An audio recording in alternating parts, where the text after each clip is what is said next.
Hey gang, welcome back. As Doomsday quickly approaches this August, and all of us are preparing for the implementation of the requirement of using the buyer broker agreement, we thought we would continue our training. But today I wanted to really kind of dive into the psychology of sales. Three things that we need to establish, especially when we're talking to a complete stranger. We meet somebody at an open house. We meet somebody just to go see a house. We meet somebody at our kid's ball game or whatever the case is.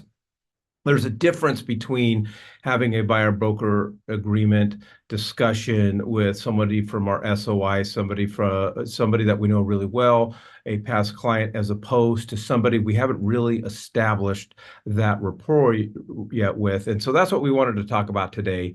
Before you have somebody just sign a BBA, because the buyer broker agreement is a really big deal. What we are asking buyers to do is a very huge deal. And so it's not as easy as it was before, obviously, in the past. And the past is going to start on August 17th, the past being August 16th, and all the time beforehand.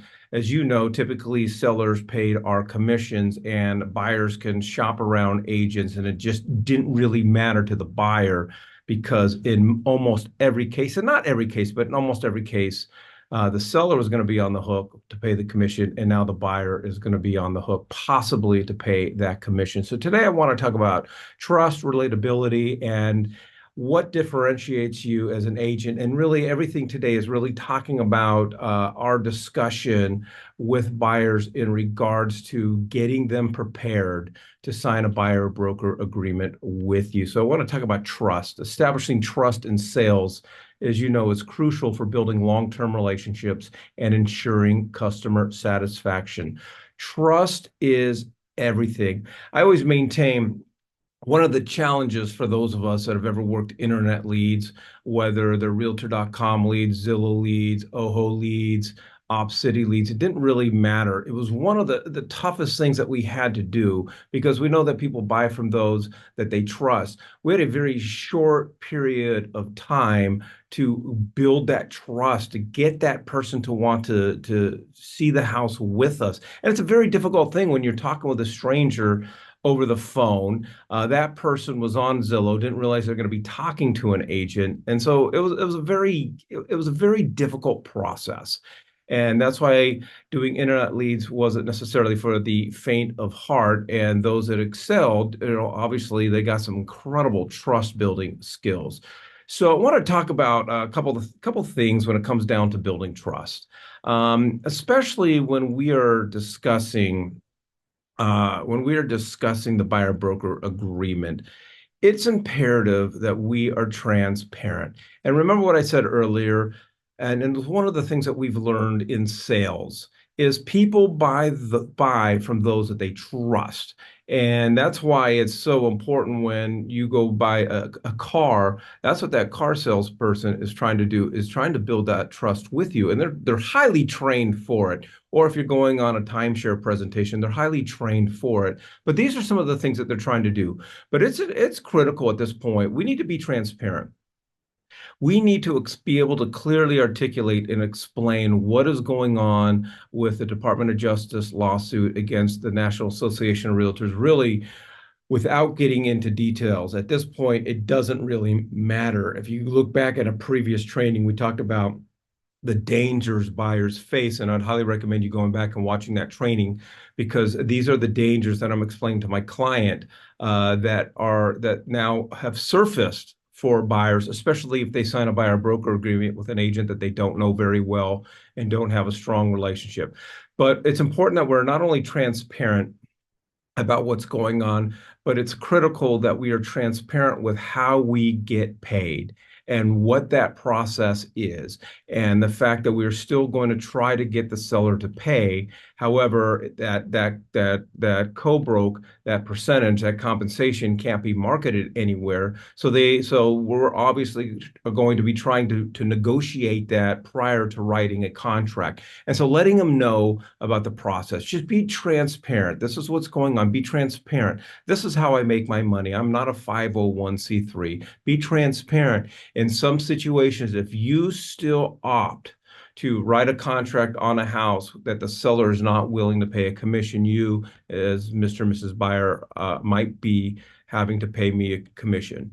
Communicate knowledge and be the expert. That is part of building trust. People want to trust you. They want to trust your skills, and they want to trust in your ability to help them get to the finish line. They want to trust your ability to be able to negotiate on their behalf. And the best way that we do that is by bringing in knowledge of the process. Again, we talk about transparent, but bring knowledge about the process. We are more than ever are really going to have to explain the home buying process, all the steps involved, all the pitfalls that we should avoid. Be very familiar with market trends, know what's going on in your particular market. If you become a knowledge expert in your market, that will, in essence, build wealth with that person you're communicating with.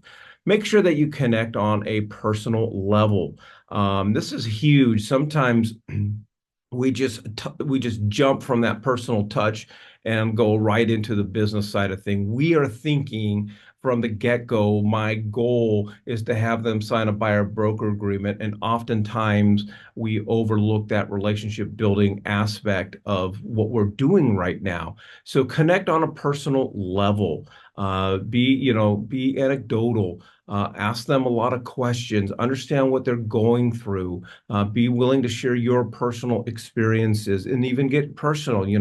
Know about their kids, know about their dogs, know about their background, know about where they've come from. Ask those questions. Because not only do people buy from those that they trust, they'll also buy from those that they like. And we're going to talk about that in another moment when we talk about relatability. Be professional. Professionalism is going to be very, very key. You are asking a buyer to sign a document that they don't fully understand, that could put them at risk to come out of pocket with extra monies. They want to work with a professional. Be very careful, despite whatever your personal feelings are about the National Association of Realtors or the Department of Justice or these attorneys involved in these lawsuits. It doesn't matter. It does not do us any good to disparage another group. People find that very unprofessional. So maintain your professionalism. And then the biggest thing, and this is really the benefit of this academy, this is the benefit of being a real estate wealth manager. Bring your value proposition. This is so critical to know your value proposition. You are asking them now to commit to you over other agents, and they may know some other agents. They may have a relationship with other agents. They may have used another agent in the past. So you need to have your value proposition.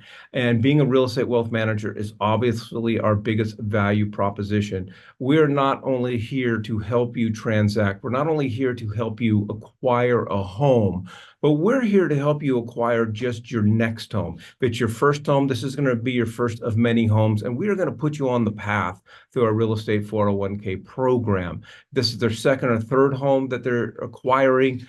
We're not helping them transact. We're truly helping them add to and continue to build their real estate portfolio. So it's very critical when you're building trust to focus on that real estate wealth manager aspect. Trust is the glue of life. It's the essential ingredient in effective communication. It's the foundational principle that holds all relationships. So focus on building trust. When I am meeting somebody for the first time, or this is the first real estate conversation that I'm having, one of the things that I'm trying to do is in my mind, I'm focusing on building trust. That's why a real estate wealth manager pitch is so effective, because it immediately moves you from just the normal to you are different. And again, we're going to talk about that in differentiating yourself. But it is essential to start building trust rather than I meet someone, we're engaging in conversation, and now I'm just trying to simply get them to sign the buyer broker agreement. No, what you're trying to do is you're immediately trying to build trust.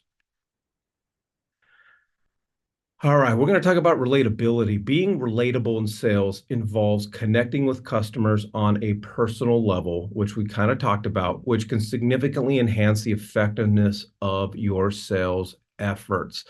Sometimes we forget, and I am so guilty of this, but sometimes we forget to connect on that human level. They are a human, we are a human. We are professionals. We know more than they do about the home buying process, but at the end of the day, we are the same. So it's important that we're connecting on a personal level. So we need to relate to them. I think it's important that we know our audience. I am immediately when I'm talking with someone, I'm immediately sizing them up. I can base on how they look and what their age is. I know that if I'm talking to an 85-year-old, it's going to be a different conversation. I just know, and it's not necessarily 100% for sure, but I know that they're probably not buying their first house. If I'm talking to a young looking couple that's renting an apartment, or I meet them at an event where a lot of people from apartments might be at, I'm knowing my audience because that's going to dictate my conversations. It's going to dictate the things that I'm going to say. Demographics are important. And for those of you at West USA, that's why Forewarn is such an amazing tool, because I can just take a phone number and I can get to know my audience before I ever meet with them. I can get a feel for how many properties that they've owned, as opposed to they don't own any properties. Again, a conversation with a first-time home buyer is different than a conversation that you're having with somebody that owns many, many homes. So know your audience. If you get a feel, what kind of event might determine, where they're at as far as work and employment goes, whether they're blue collar, white collar, whatever the case is.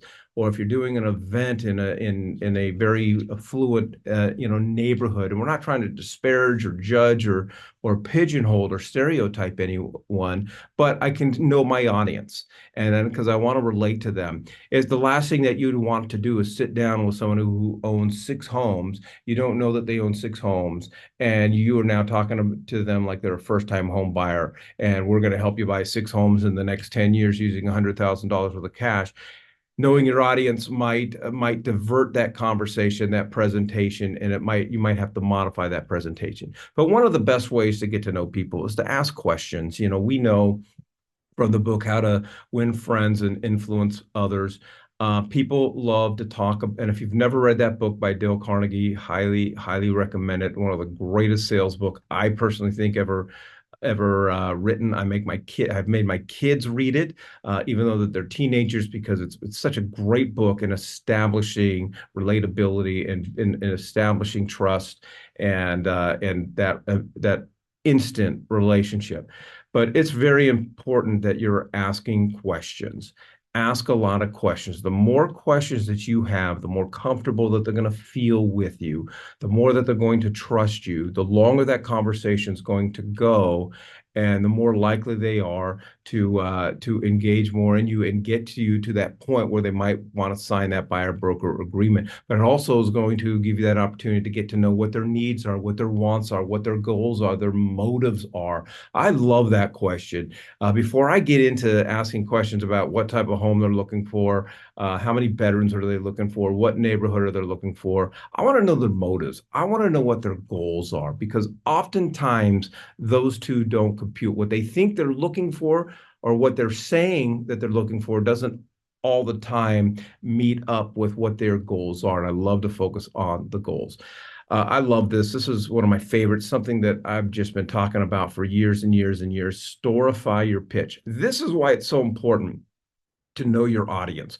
I like to bring in anecdotes. I like to bring in stories, personal stories, whether it's personal stories about my journey as a homeowner, home buyer, and investor, or if I'm recognize my audience and where they're at, I might bring in a story from a past client. Because when you bring in stories, it does build that trust. It does build that relatability, because they'll be thinking, well, if Mike has helped so and so in my similar situation, he can relate to me. And it's such a powerful tool. So if I'm dealing with a first-time home buyer, I'm going to lean on stories on how I've recently helped first-time home buyers. If I'm talking with a savvy investor, I might relate to a recent story of an investor that we've helped and tell that story of how we've overcome these challenges. Because again, we're still trying to build trust. Sometimes those personal stories are based on my personal life, but you have to know your audience. You have to ask those questions before you start cycling in stories. Because again, I don't want to tell the story of a first-time home buyer if I'm dealing with a savvy investor that's looking at buying a large apartment building.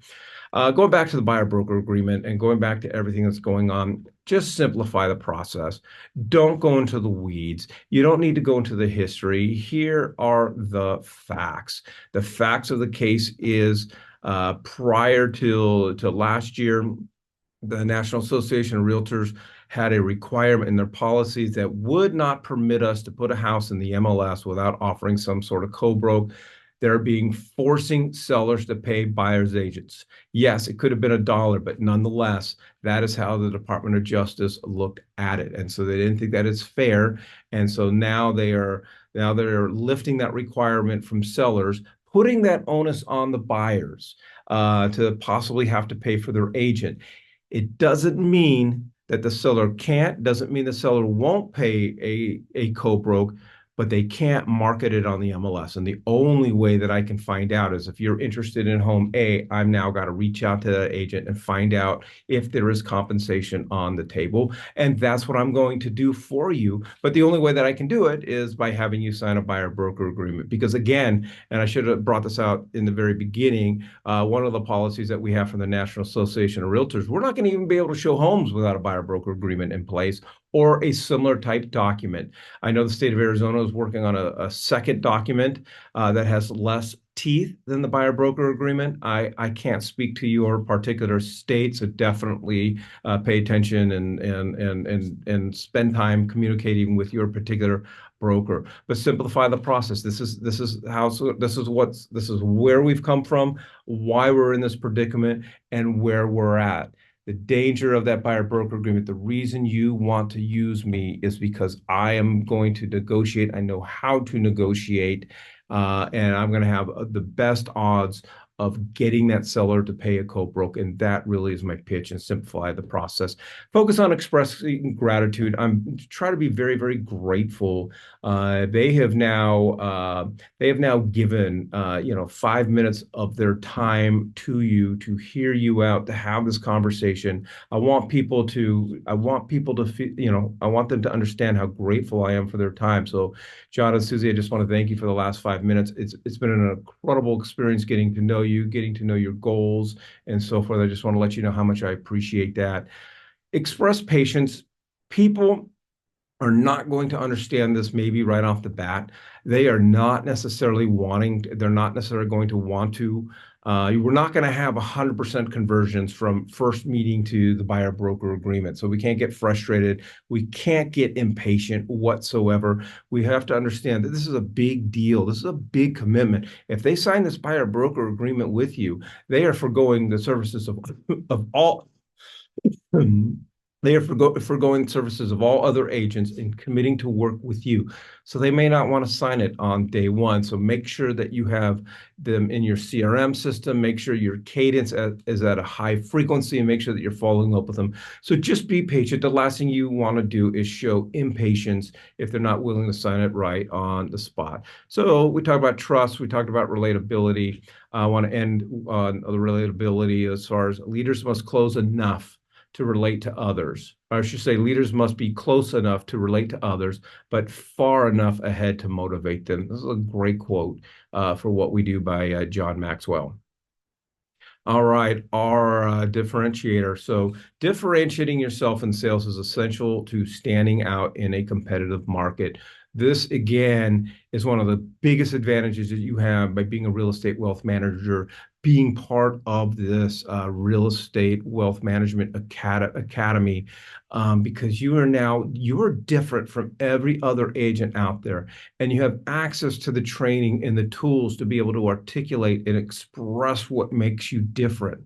And I can tell you, Every single agent that follows our trainings and follows our guidelines and follows these steps, you're going to have a higher success rate, in my opinion, a higher success rate in closing people and getting people to sign the buyer broker agreement as you would if you weren't a real estate wealth manager, because it's a differentiator.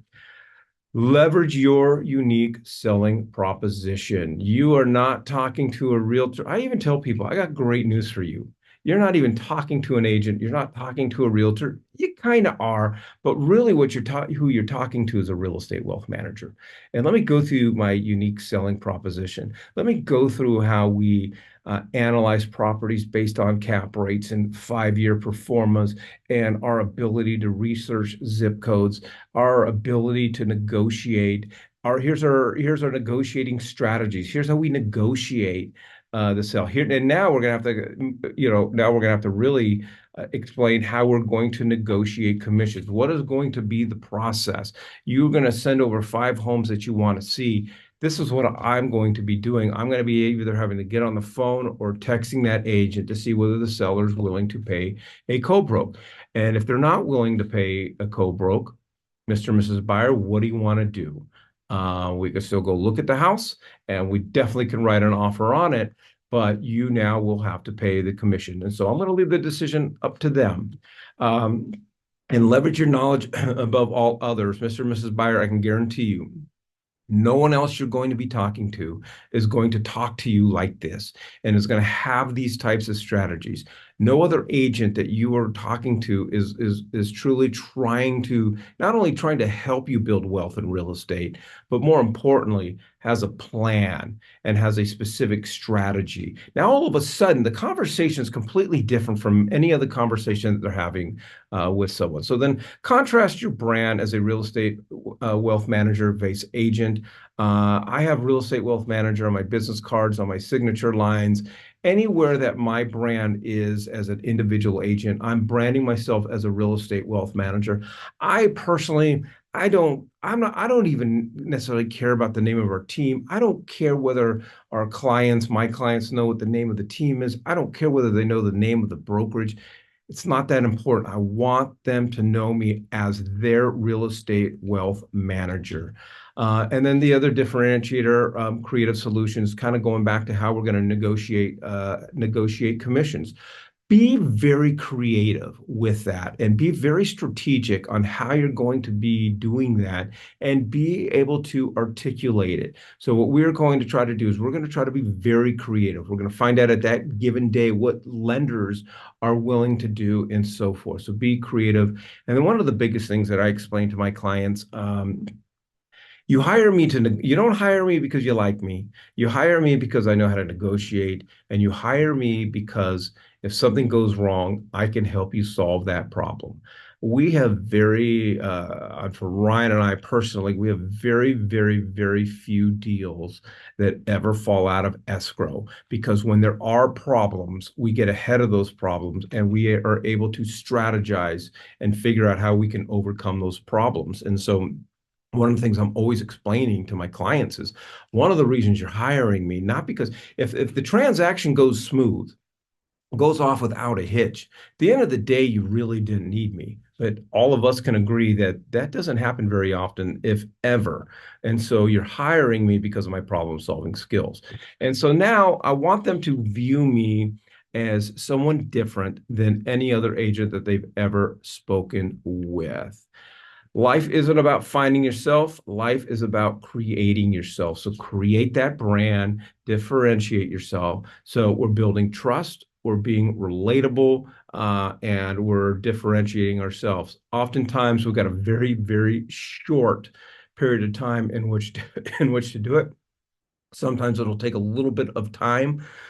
Sometimes you're not going to be able to hit all of those points, but really spend some time in these slides, memorizing them, internalizing them, and figuring out how to bring these to life when you're having a discussion. Because again, now when we're having discussions with our buyers or our potential buyers, and especially when they want to go see a house, in essence, we're asking them to sign a buyer broker agreement.